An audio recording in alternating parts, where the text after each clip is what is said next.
जय माँ गायत्री।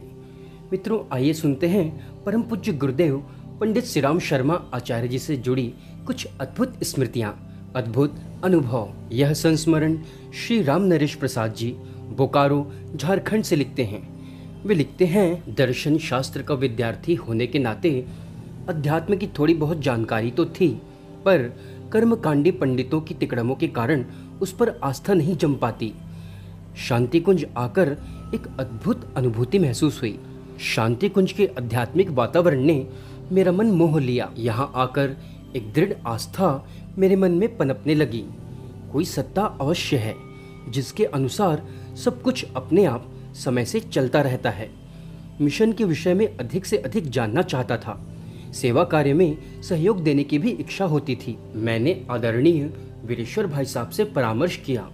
उनके बताए अनुसार अगले वर्ष मई 1977 में शांति कुंज आकर एक मासी सत्र किया। उसी समय संकल्प लिया, वर्ष में छुट्टी के 2 माह मैं यहीं कार्य में लगाऊंगा। स्थानीय समय दान के अलावा केंद्र में समय दान 1978 से देने लगा। मैं पहले छुट्टियों में घर चला जाता था। खेती बाड़ी के काम में पिताजी की मदद करता था। वह सिलसिला धीरे धीरे बंद हो गया तो पिताजी नाराज हुए। घर भेजी जाने वाली मासिक राशि में भी कटौती होती गई। अपने गांव या आसपास के गांव के कोई परिचित मिल जाते तो वे कहते, पिताजी तुमसे बहुत नाराज रहते हैं।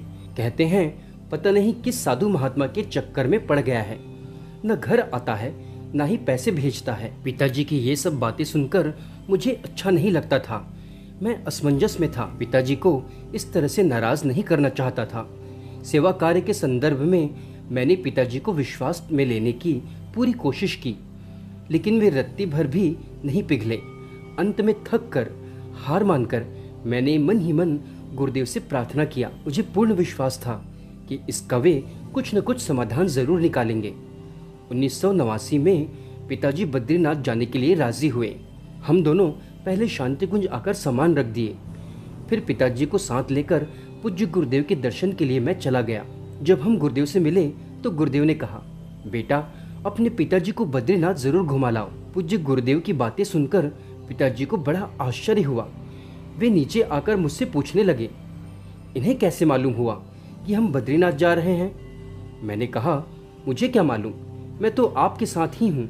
बद्रीनाथ से लौटकर शांति कुंज में 2-1 दिन रुकने के लिए पिताजी से पूछा तो वे राजी हो गए।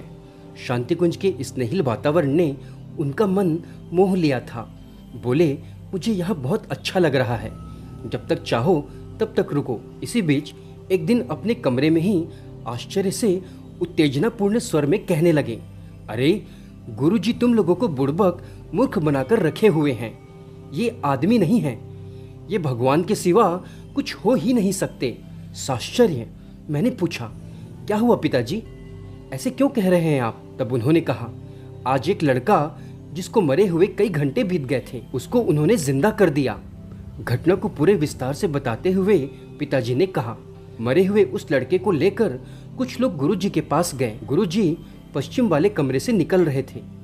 शोर शराबा सुनकर पूरब वाले कमरे में गए। आकर लोगों से पूछा, क्या बात है? लोगों ने बताया, गुरुदेव यह बच्चा मर गया है। बच्चा जमीन पर लेटा था। बच्चे की माँ छाती पीट पीट कर रो रही थी। तब गुरुजी बोले, कुछ नहीं हुआ है।